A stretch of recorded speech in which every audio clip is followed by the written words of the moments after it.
Okay, so this is going to be a bit of an odd double feature video, okay? Uh, I'm just going to sound off on a couple of things I scribbled some notes about. So, part one of this video concerns wakefulness promotion without caffeine. I work in a job that's physically demanding. I'm constantly on my feet and I'm lifting things at my job. So I do consume a certain amount of caffeine, and I also take supplements to keep me energized during the course of my shift. But I recognize that I can't just keep imbibing as much caffeine as I want because, there are health concerns that are involved in consuming caffeine above a certain amount, specifically the 400 milligram maximum limit that is, I think, prudently proposed by the American Heart Association. So I find the following implements useful to keep me awake from time to time when I don't have the capacity to exceed that amount of caffeine, which is pretty much every day. First, running in place or high knees can help you. I don't do that very much at my current job, but I used to do that more at my last job. You can also intermittently take creatine monohydrate throughout your shift. A certain amount will make you feel as though you've slept, a full 8 hours, assuming you can tolerate it well. Although I wouldn't recommend that you just cram a large dose of it in your system because that can lead to, among other things, gastrointestinal problems.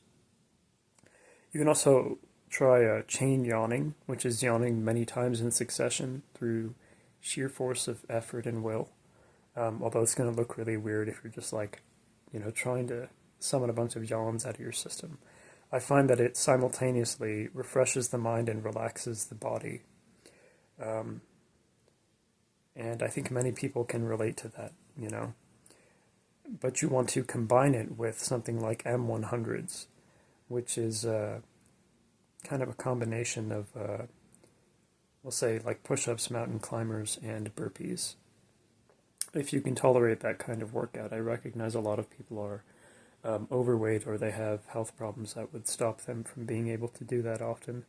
So I don't struggle with M100s or, push-ups, squats, mountain climbers, etc. So I can incorporate this into some of my shifts. And then obviously, if sugar gives you energy rather than sleepiness and brain fog, then you can steadily consume a certain amount of sugar. I get brain fog and tiredness when I have a certain amount of sugar, but I also get stress relief, so, I have to kind of be careful about how I incorporate it into a shift. Sweets are kind of a weak spot for me, so I do what I can to not overindulge in them. Alright, here's part 2 of the video. Sorry about the abrupt or awkward transition into this next content section. Here are some things you want if you want to become a Lamed-Vavnik on a budget. And I personally treat the idea of the Lamed-Vavnik as something of a moral paragon that you can approach through consistent, sober, grateful, effortful training. I don't think it's merely something you are or are not born with, okay? That's why I'm kind of very unorthodox, and I could probably be laughed out of the room if I'm among sincere, earnest, religious Jews. So you want cheap workout equipment.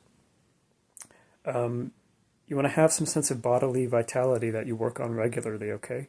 If you are Jewish, and specifically Ashkenazi Jewish, you might be accustomed to regarding the central human quality as like the intellect, I'm personally the same way to a certain extent, although I also think it has to do with sort of deep empathizing, or what I'd call system 2 emotions. But basically, you might culturally be inculcated into a style of living that gets you to really put all your eggs in the intellect-related basket. You're about forward planning and effortful exertion, executive control, and forming big plans and missions, and just knocking out impressive cognitive achievements. And that's great.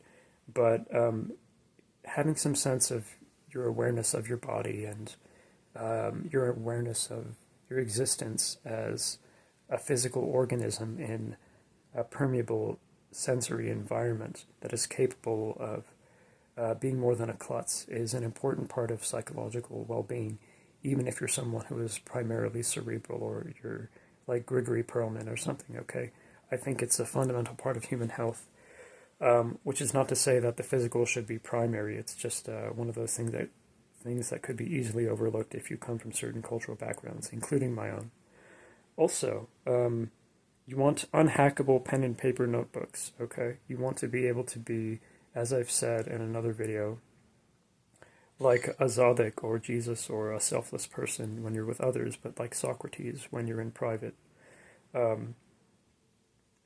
Be completely unsparing in your private notebooks, and preferably keep them sealed away in a safe or put them through a paper shredder if you can manage to just retain the real substance of what you're writing in those.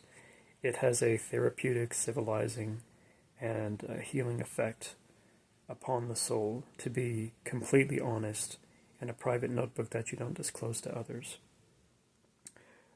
In addition to that, since obviously you need intellectual training weights that are within your budget, you want to get cheap used books, maybe from eBay or something. If you're not familiar with the website, look up bookfinder.com.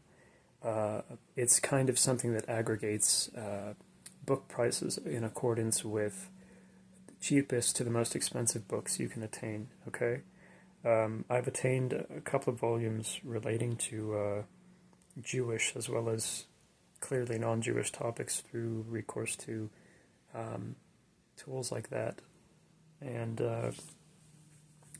just very easy eBay search mechanisms.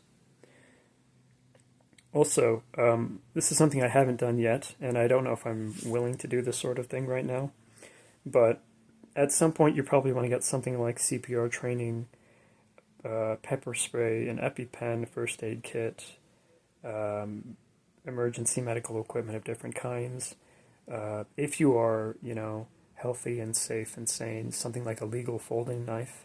I personally live in a place in which I don't have to carry a weapon on me, thank God.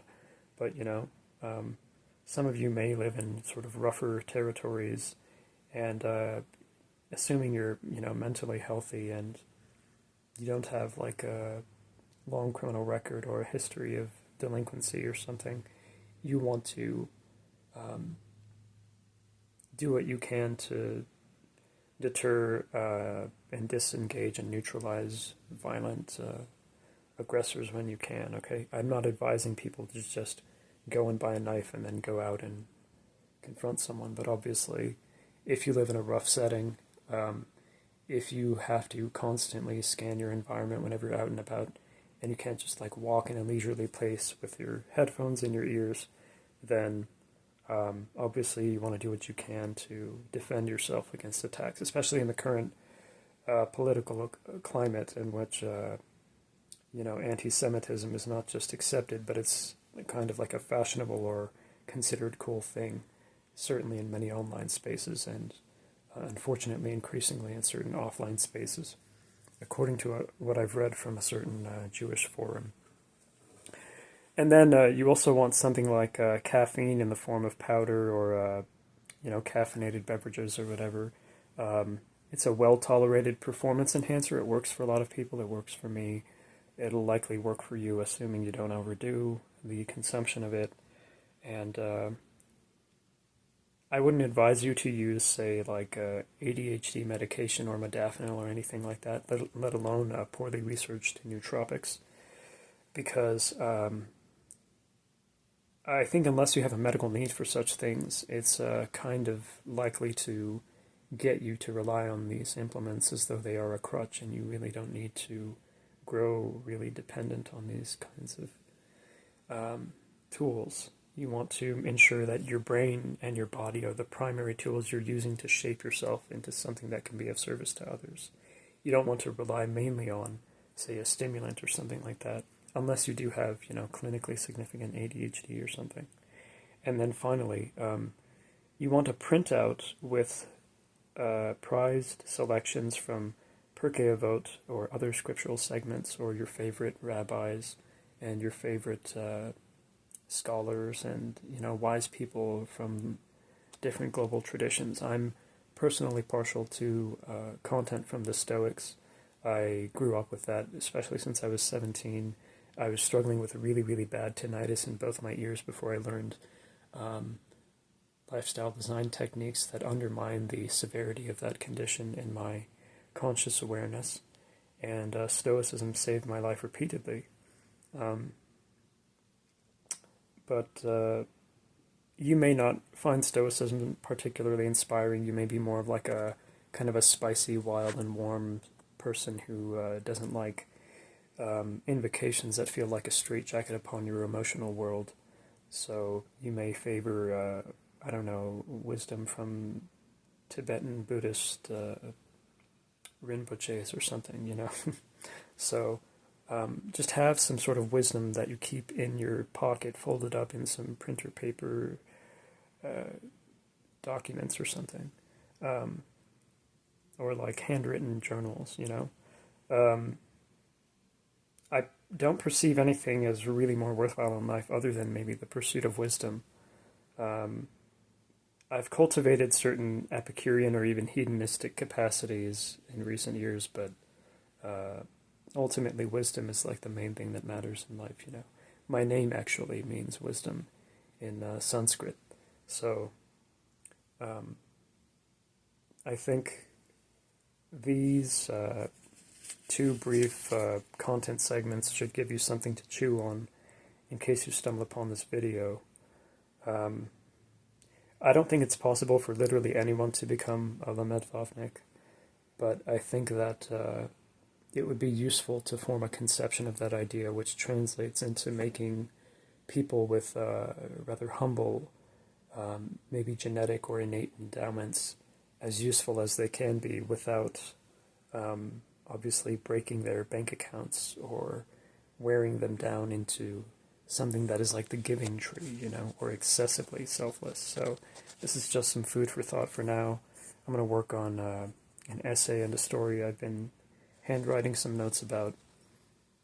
The story is about a reincarnation of Simone Weil, but I'm kind of wondering if it's too weird to be shared anywhere. All right, so thank you for watching and have a good day, and God bless you.